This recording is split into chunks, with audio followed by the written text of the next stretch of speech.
Hey there. Welcome to Mike's Collection, episode 299. I'm Mike, and the part of my collection that I'm going to be talking about today is my top 20 figures of 2023. Now, if you're a regular viewer, you might be thinking, haven't we already covered this? You could argue I am kind of milking this for all that it's worth, but basically what I have posted so far is out of the hundreds of figures that I bought this year. I broke my videos down by quarter. So every quarter, I took all the figures I bought this year and I kind of pulled out my best of that quarter. So I did 4 of those episodes, which you can find on my channel. And then I did a 5th episode where I took the best of all 4 quarters, narrowed it down to my top 20, but I didn't rank them. I just kind of said, these are my final 20 in no particular order. So if you've watched that video, then you already know what toys I'm going to be showing you in this video here. But this one here is a little different in that I'm going to rank them from, I don't want to say from best to worst, because these are obviously they're all awesome. There's no worst here. But, it's the end of the year. You can't just say these 20 are all great. You got to rank them. That's the way this stuff works.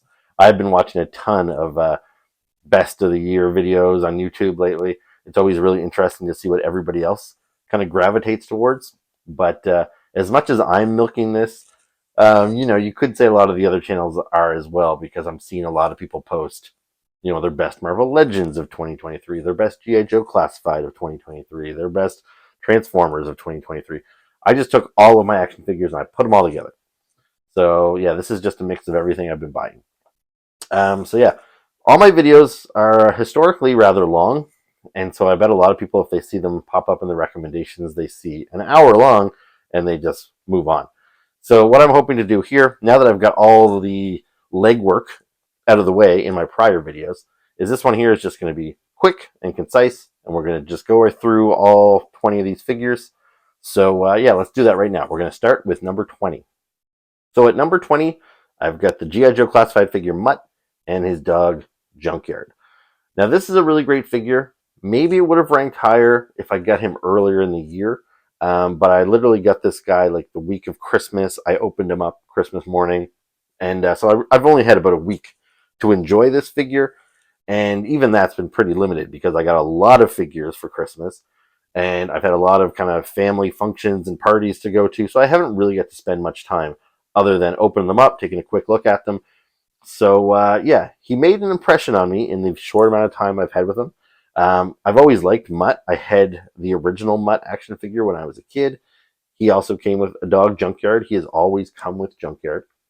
But I think the reason this figure made it onto my list past all of the other amazing G.I. Joe Classified figures, General Hawk was probably my 21st pick on this list. But General Hawk got beat out by Mutt because he comes with Junkyard. Junkyard has, in the past has just been a solid hunk of plastic. The very first one didn't even have any paint apps at all. But this one here, he's got like multiple joints. Just each leg has 1, 2, 3, 4 joints on each leg of the dog. Plus his head is articulated. He has swappable heads. So he's got the kind of happy face you're seeing here, and he's also got an angry face. And he's got this vest, which he's never had before either. So that's all great. This is the best G.I. Joe dog we've ever gotten. And then Mutt, he's no slouch either. Very cool figure. He's got a couple of different display options with different guns, different weapons. He's got goggles that you can wear either on his helmet, on his eyes, and he's got a little mask that you can make him wear or not. Very cool. I've always liked Mutt. This is a really solid figure. I easily could have done a best 20 G.I. Joe Classified figures video because there were so many great G.I. Joe Classified figures this year. He just happens to be one of the greatest. At number 19, I have another G.I. Joe Classified figure. This is the Hiss Driver. So this guy was only available if you bought the HasLab Hiss Tank, which I did. And the Hiss Tank is amazing. It did not qualify for this list because this is just an action figure list and the Hiss Tank is a vehicle.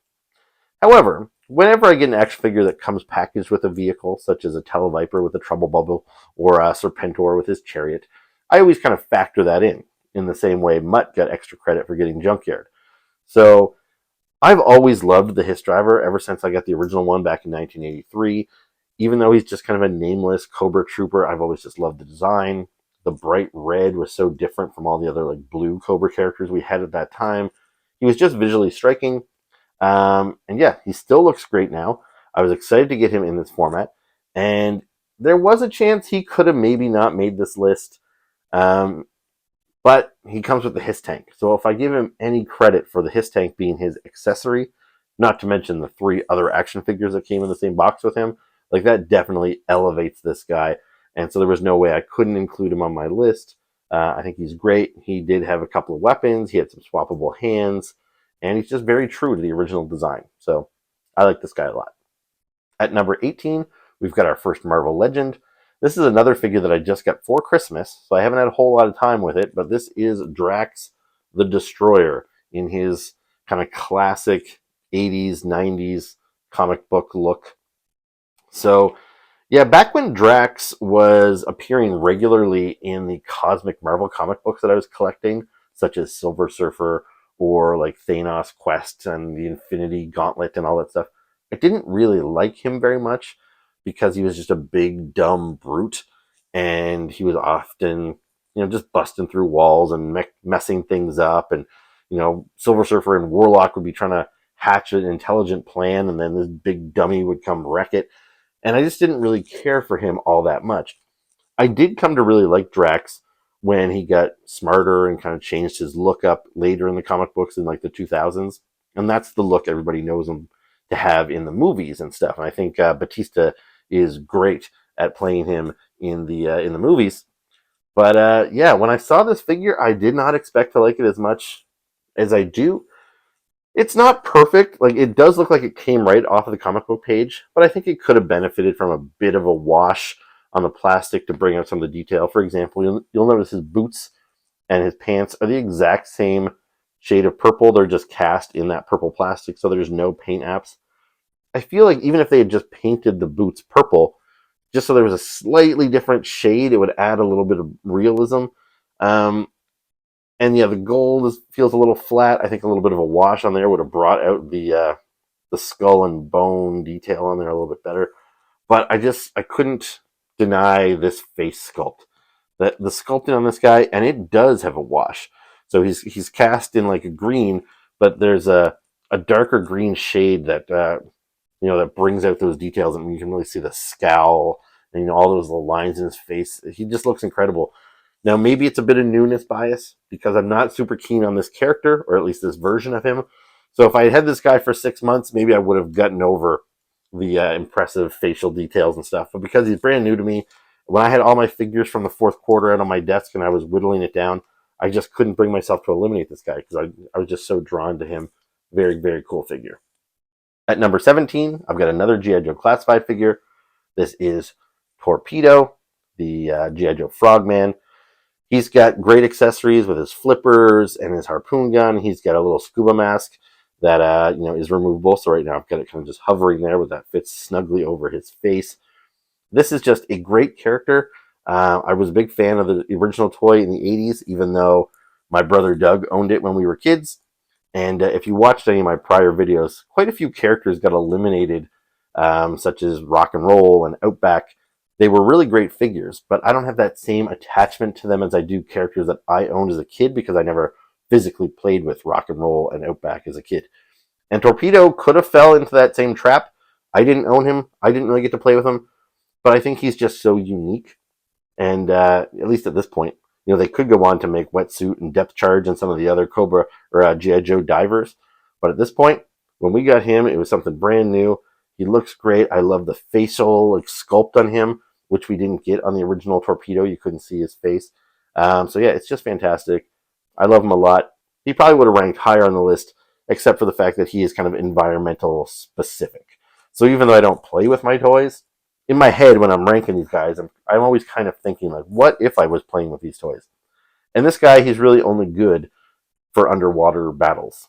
And how many of those do you really have? So he's kind of limited in his use, I guess. So, but anyway, still an awesome, awesome figure.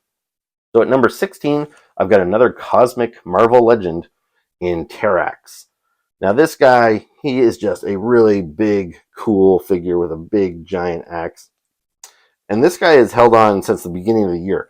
My birthday is in January. My wife got me this guy for my birthday, January 2023. And as soon as I got him, I was like, wow, this is my first contender of the year for my best of the year list. But I thought for sure that he would probably get knocked out by all these G.I. Joes and everything we were getting. And yet, as the year went on, I kept finding myself drawn to him visually on my shelf. He's big, he's bulky, he's got a fantastic head sculpt with that angry sneer.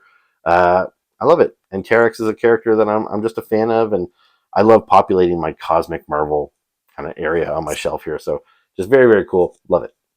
At number 15, we've got our first Transformer on the list. So this here is Turn. So this is the first time we've ever gotten an official Turn figure. This was a character that was introduced in the IDW comic books, and I absolutely loved him when I was reading those comic books, and I thought, man, I would love to get a toy of this guy. But for several years, the only option was these third-party, like unlicensed Turn figures, and they're pretty expensive. I bought one, but he's only like this big. So very cool and very detailed, but really small, and he just didn't look imposing on my shelf.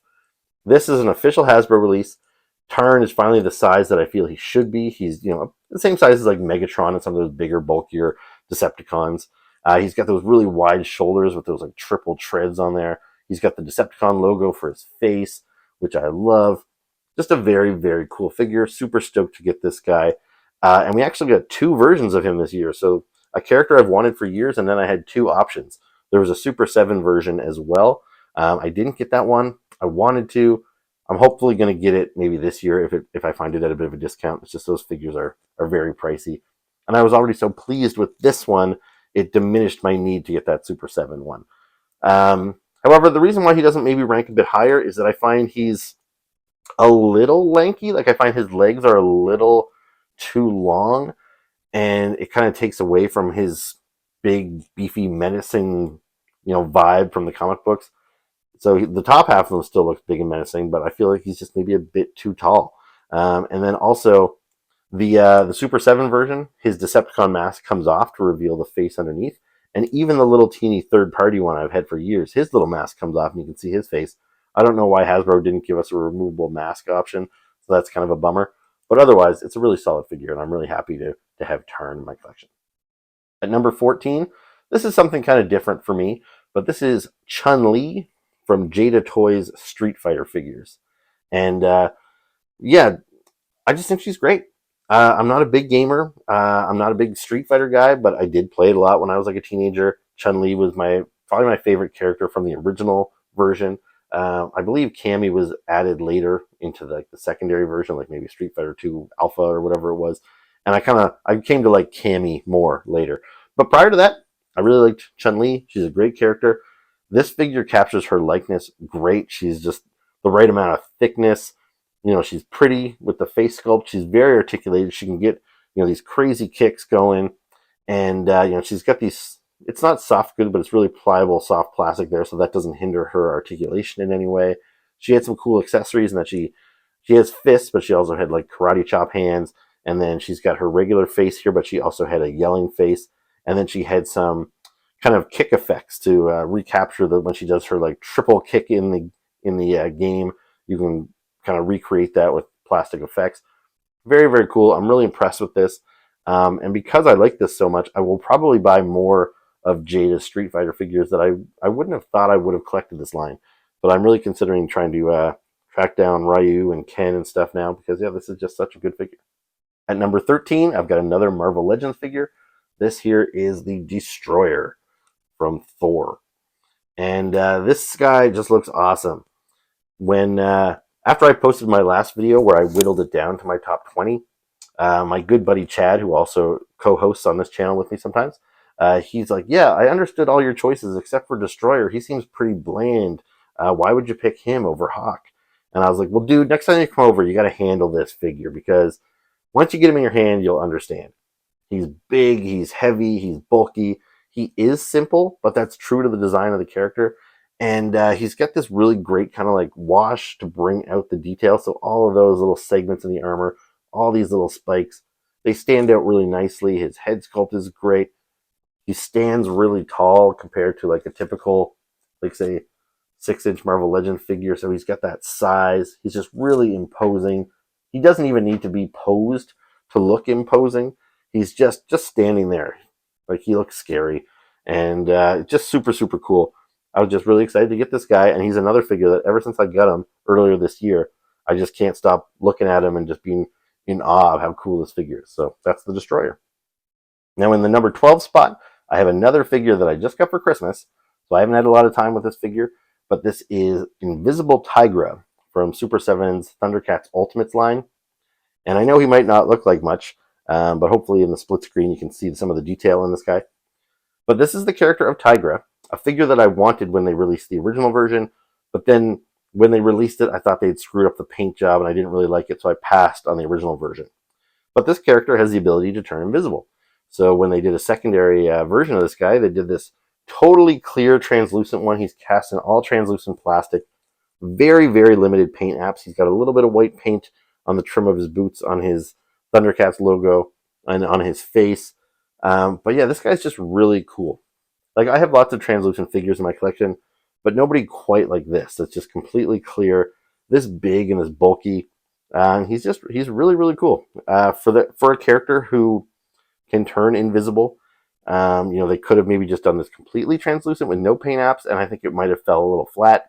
I think they gave him just the right amount of paint apps to make him interesting, and I'm still just a big fan of Super 7's kind of ultimate buck. I know a lot of people say this figure design is a little dated because it's got single jointed elbows and knees, and the articulation is kind of limited and everything, but I've got so many Masters of the Universe classics and Thundercats Ultimates and stuff on this style that it's nice to still be able to add new figures to that collection all these many years after I started that collection back in like 2009. So yeah, this guy, I think he's great. In my number 11 spot, and I'm just now noticing that I have a lot of villains on this list. But anyway, it's another evil Marvel legend. It is Dr. Octopus.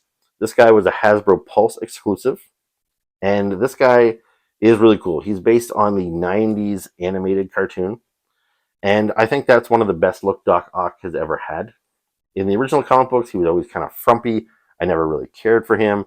They've tried to redesign him a few times. Like, he used to wear a black leather trench coat. For a little while, he was dying of cancer, and he was just kind of entombed in this metal cocoon. I've never liked any of the redesigns in the comic book, but in the cartoon, they were pretty faithful to the original design in that he's a guy in a green with the mechanical tentacles. He's got the glasses. He's got the bowl haircut, but it all just works in this animated version. I like the armor a lot, and the best thing about this figure is the wired arms. So you can pose these arms.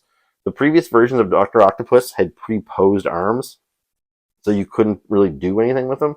This one here, you can actually use the arms to suspend him, like you've seen him do in the cartoons and in the live-action movies, where he kind of like walks along like this and hovers in the air, which is just really cool. So yeah, I was just really pleased with this figure. It's too bad you had to get an Aunt May figure to buy this guy, because he came in a 2-pack with her. But he's so good, it made it worth it, even with an Aunt May. Okay, now we're into the top 10. And this video is still going longer than I anticipated somehow, so I'm going to try and be quick. At number 10, Agent Helix from G.I. Joe Classified. This is a relatively new character, introduced in a video game and has since appeared in the comic books. It's really nice to see a new character kind of get her due. She's only had one action figure before this, and it was kind of meh. This one is really cool. She looks great, great accessories, great weapons. Love it. Now, all the figures on my list you've noticed so far have been from mainstream companies, mostly Hasbro, G.I. Joe, Marvel Legends, Transformers. A lot of the lists I've seen, there's a lot of collectors out there that delve into the like really small independent toy manufacturers, a lot of Japanese imports. I'm just not really into all that stuff. I like the mainstream stuff. This is the closest thing I guess I have here to an independent or a smaller company release. This is Kill Switch from Valaverse's Action Force line. So if you're not familiar with Action Force, it's a very G.I. Joe-like toy line. It was created by Bobby Valla, who used to work at Hasbro, and he has experience with G.I. Joe and everything. And it's a really cool line. They've got a comic book that creates a backstory for them. There's supposedly even a live-action movie coming, so who knows. But in his original Kickstarter, when he launched this, he had a mix of male and female characters, and the Kickstarter didn't fund. So in order to take another stab at it, he decided to simplify his initial launch, and he was just going to do male characters, because that's fewer pieces that he had to invest in tooling. So then it worked. And so then he was able to create a couple of waves of all male characters. And then with this wave, I believe it was wave 3, he did a whole wave of female characters, and he knocked it out of the park with these guys. So Killswitch here is a character I was not anticipating or like looking forward to at all. There was a couple of other female characters that I thought looked great, and this one here was just kind of like, yeah, sure, whatever. And she just surprised me when I got her out of the box. I just thought she looked incredible. I love the face sculpt on her. Just really, really nice. Great weapons and accessories. All of the Valverse figures are fully loaded with lots of great weapons and clips and even this really nice display base and everything. So just a really solid figure, and probably one of the nicest surprises of the year for me was just how much I liked this figure. So yeah, Killswitch is really solid. And yeah, check out Valverse Action Force if you haven't already. Now at number 8, I have another G.I. Joe Classified figure. And my buddy Chad, he watched my elimination video from the other day. And then he came over last night. I'm filming this on New Year's Day. So we had a New Year's party last night. Chad came over. He saw my top 20 guys sitting on my desk. And he said, have you ranked them yet? And I'm like, no, I'm going to do that tomorrow when I shoot this video. And he said, well, I know Shockwave is going to be your number 1, but who do you think will be your number 2? And I said, I don't know if Shockwave is going to be my number 1. And he's not. The reason he thought that he would be my number 1 is that when I was doing my elimination video, he was the first one I set aside, and I said, I know he's a lock. He's one of the figures that's absolutely going to be on my best of the year list, so I set him aside first. Now, just as a little aside right now, I've been fighting a pretty bad cold for a while now, and I have a brutal cough. And when I was doing all my elimination videos, and while I'm doing this video, I'm like hacking up a lung between every little take I do here. So I'm really struggling to get through. So yeah, I'm going to try. But every time I cough, I feel my face is getting redder and redder. So I don't know. I'm editing out my coughs. So I don't know if you guys will be watching wondering, like, why is Mike getting redder every time he shows us a new figure? But it's because I'm really struggling here. But anyway, Shockwave. The reason why I pulled him as the first figure I knew was going to be on this list is because he was like my favorite G.I. Joe when I was a kid. And I love this figure. And I think this is a great new update to Shockwave. But as I told Chad yesterday, the reason why this guy was not guaranteed a top spot is because I hold him at a very high standard. As a kid, when I played with my G.I. Joes, Shockwave was like my ultimate badass. He would kick all the Cobra's ass. He would go in there, flip tanks over and stuff. He was like just super, super tough. And so this figure is the best update to Shockwave we've ever had. It's much better than the one we get in the 4-inch scale. Just really, really cool. I like all of his accessories and everything. But I think the one thing that really holds this figure back for me, and I can't not see it, is he just looks too nice. When you take his hat off and you get a better look at his face sculpt here, he just has these very neutral blue eyes. Very charming blue eyes. And they're too neutral. I feel that like even on most of the other G.I. Joe figures I have on my shelf over here, like I'm looking at Duke right now, I'm looking at Flint, I'm looking at Hawk, I'm looking at Big Ben. All of them seem to have a little bit of a scowl. Even Chuckles in his Hawaiian shirt, they all seem to have a little bit of a, we're soldiers and we're kind of pissed off. Shockwave is supposed to be my ultimate badass. If I was to be playing with these figures, I think it would be weird that he'd be charging into battle with such a, hey, look on his face. I feel if his brows were just a little furrowed, just his eyebrows just like that, then I could like this figure that much more, and it might have even bumped him into the top spot. So I don't know why, of all the G.I. Joes. Now, I know making him such a badass was kind of my own personal preference. Maybe Hasbro doesn't see him that way. Maybe because he's a SWAT guy. He's like a cop. Maybe they wanted him to be your friendly neighborhood SWAT trooper. So they made him look really friendly. But for me, that's the one thing holding this figure back. But otherwise, I love it. My number 6 spot, this is my only Masters of the Universe figure on the list from Mattel. This is Filmation Beastman. So this is Beastman based on his look from the cartoon. But what I like about this figure is that I feel it is not actually that reflective of his look in the cartoon. It's like inspired by it, but it's a little bit off. And I actually think this is kind of better. Like the colors are a little more subtle. I like the face design a lot. So it's definitely reminiscent of the cartoon, but I think if you held it up side by side with a shot from the cartoon show, you'd say, oh, that's not quite right. But I like it for that reason. It's just really cool. Not too many of the Origins figures, which is what I collect right now for Masters of the Universe, would make my list because they're kind of smaller and simpler than most of the other toy lines I collect. And that kind of makes it hard for them to compete. But this look of this character, it's just so bright, and it's just like eye candy. I love it. It's a cool character. He's just super fun. I like looking at him. There you go. That's Beastman at number 6. Beastman was actually number 7. At number 6 is Spider-Man. Specifically, this is the Ben Reilly version of Spider-Man in his Beyond costume. Now, that might not make a whole lot of sense to you if you don't read the current Spider-Man comic books, but I'm not going to get into all that right now. Ben Reilly is Spider-Man's clone. He is a character that I really like, and this is a new costume design for him. I think it looks great. It's simple enough that at a glance, you might not think there's anything different about this Spider-Man, but you'll notice he's black instead of blue. His spider shape is a little bit offside. The eyes are really big on this figure. It looks a lot like Patrick Gleason, who was like probably the lead artist on this this storyline, and he just looks incredible. Spider-Man has been on my best of the year list of the last couple of years because they keep making great Spider-Man figures, and this one here is better than even some of the ones that I ranked really highly in past years because he's pinless, so you don't see any of those like pins to hold his like knees and his elbows together.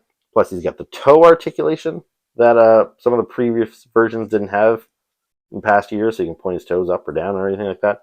It's just it's a really solid figure. You can put him in all kinds of great poses. Plus, he's Spider-Man. I just love Spider-Man. He's awesome. Okay, so we're into the top 5.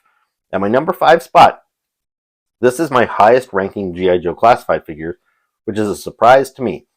I love this figure. As soon as I got him, I thought this guy's definitely going to make my list. But I really expected him to be behind characters that I loved as a kid, like Shockwave, or maybe even like Snowjob or the Snow Serpent, or like all kinds of cool figures that I got this year.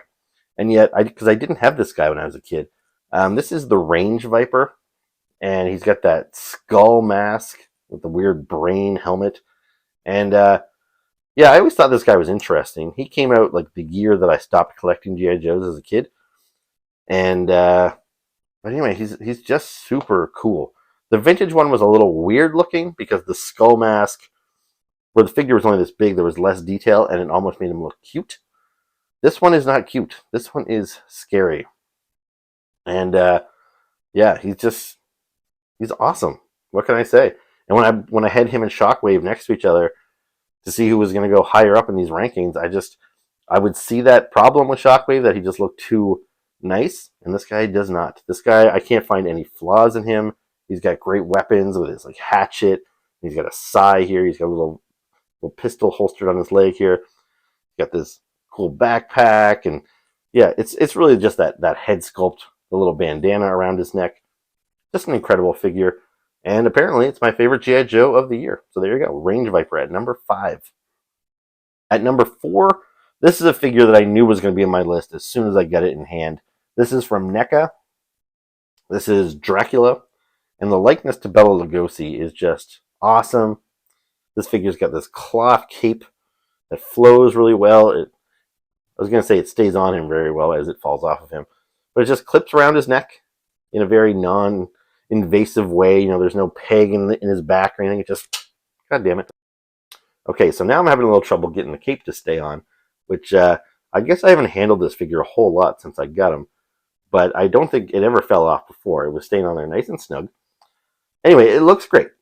And he's got a ton of cool accessories. I think he had 3 different heads. And he's got this candle here. He came with a bat with a little clear display base, so you could have the bat flying beside him. It's just a really cool figure. I love Dracula, and the likeness to Bela Lugosi, who, you know, I like all adaptations of Dracula. I'm currently reading a Dracula comic right now, which is very, very good. I love the version from Francis Ford Coppola, but Bela Lugosi is always going to be Dracula to me, and I love this figure. Looks great.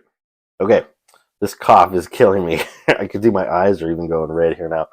Anyway, 3 more figures to get through. This one here, At number 3 is Senator Ratbat. So this is a Hasbro Transformer. Ratbat used to just be a little cassette tape in the vintage line, but in the comic books, they expanded on his history. They made him the Senator. This really cool look, and I just love it. I love it when I saw it in the comic books. It took a good long time. I think the first time Senator Ratbat appeared was in the Dreamwave comic books, or maybe he wasn't a senator, but at the very least he was kind of humanoid. So Dreamwave was the first one to do that, and that was several years ago. Anyway, it took this long to get a humanoid Ratbat figure, and he looks awesome. Now, I think there was one that the Collectors Club had done some years back, but anyway, I didn't get that one, and it wasn't nearly this good anyway. So yeah, this is based on a Scourge mold, but they reused it for Ratbat. But I think it works better for Ratbat even than it did for Scourge. I love the head sculpt on this guy. I love the colors. He functions so well. He looks incredible. Yeah, I'm not buying a whole lot of Transformers anymore these days. So it was really nice to go out with a bang. I'm sure I'll get a few more this year, but it is one of my collections that's kind of winding down. And yeah, but if they keep pumping out figures like this, I'm going to keep buying them because yeah, this guy is awesome. So number 3, Senator Ratbat. Now in my number 2 spot, this one here, some people might be surprised because most of the reviews I saw of this figure were kind of more negative than positive. But this here is Godzilla from Super 7's Ultimate line. This is from their Wave 1. Now I have actually got the San Diego version, which was a recolor, and some of the coloring is arguably a little bit better on the San Diego version. And a lot of people that I saw review these toys said that everything that was kind of weak about this figure was improved on the San Diego one. So if anything, you might think I would have the San Diego version on my list. But the San Diego one was colored kind of uniquely. It was bright green to look like his look from the comic books, which I appreciated and everything. But this one here is just the classic, that kind of dark gray Godzilla that we're used to seeing in the films. I think it's great. Some people have a problem with him being too like plasticky looking, because when we first were shown renders of this toy, he had a more of a matte finish.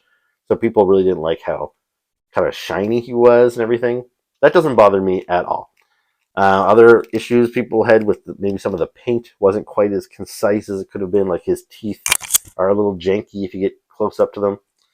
I think his tail just whacked my microphone there. So anyway, sorry about that. But anyway, I love this figure. I just can't stop fiddling around with it. And yeah, he's big. Look how long that tail is. If anything, that's going to be a real pain in the ass to display him on my shelf because he takes up a lot of room. But just a really, really cool figure. I'm really impressed. And Super 7 seems to be getting better with each wave. Everybody seemed to really like the Wave 2 figures, which I did not get. And my Wave 3 figures are in the mail right now. So I'm looking forward to having those in a week or two. So anyway, Godzilla, number 2. And in my number 1 spot, this might not be a surprise to you. If you saw my list last year, my number 1 figure of the year was Zarana. And she's kind of the punk rock girl of G.I. Joe. Now, was she objectively the best figure that was released last year? I don't know. I had her ahead of Serpentor, which Serpentor was incredible with all kinds of detail. He came with a flying chariot. But the reason Zarana was number 1 is just because I love the character of Zarana. I love me punk rock girls, and I thought Zarana was done really well, so she was my number 1. When this figure was shown, I thought, yeah, this is definitely going to be near the top of my list. I didn't know if she'd be the top of it, but she is. This is Pandora. This is Valaverse's version of a punk rock girl. That's how I would describe her. Not particularly punk rock, but she's got kind of a cool haircut with her hair is all shaved. She's got tattoos on her arm. She's got a tattoo on the back of her head even. And so they released 2 versions of Pandora this year. They released the standard Wave 3 figure, which was the same basic figure. But then this was a repaint, which was an exclusive to, I think maybe just exclusive to the website. I don't think, maybe it was exclusive to a convention. But anyway, this is the blood splatter version. So you can see on her display base there, it's covered in all this blood. I don't know if it's coming across here, but hopefully in the close-up you'll see it. But she's got blood all over her hair and on her face and splattered all over her jacket. The tape wrapped around her hands is all covered in blood. It's really cool. And she's a great figure besides. If I didn't have this bloody variant, The regular variant might have well topped my list as well, but I think the bloody variant just makes it that much more interesting. Okay, I'm coughing. My dog is barking. I think that means I should go. So anyway, that's my top 20 of 2023. I hope you enjoyed it. If you did, like, subscribe, leave me comments below. I'd be curious to know what your top 20 is. So anyway, I'll see you next time. Hopefully I'm feeling better. Ciao.